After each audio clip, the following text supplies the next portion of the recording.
ini Pak, harapannya di Hari Pahlawan.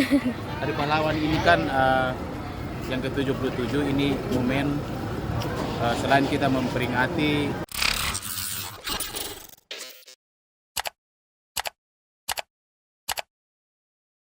penghormatan pasukan kepada Inspektur Upacara. Kepada Inspektur Upacara, hormat sejajar.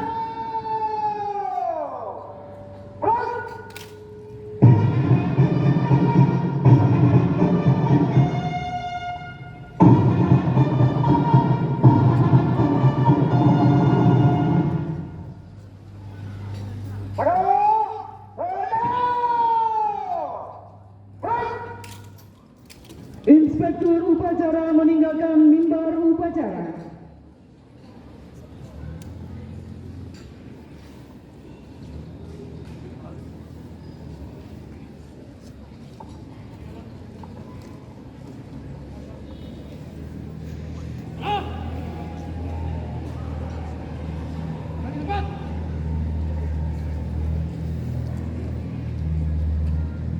Ini Pak, harapannya di Hari Pahlawan.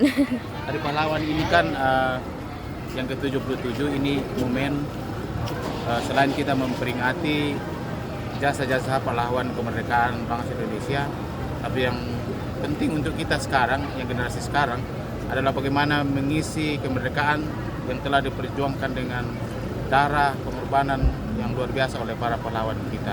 Mari kita mengisi kemerdekaan ini dengan gotong royong, dengan bekerja keras, berprestasi dalam segala hal. Terima kasih. Terima kasih Pak.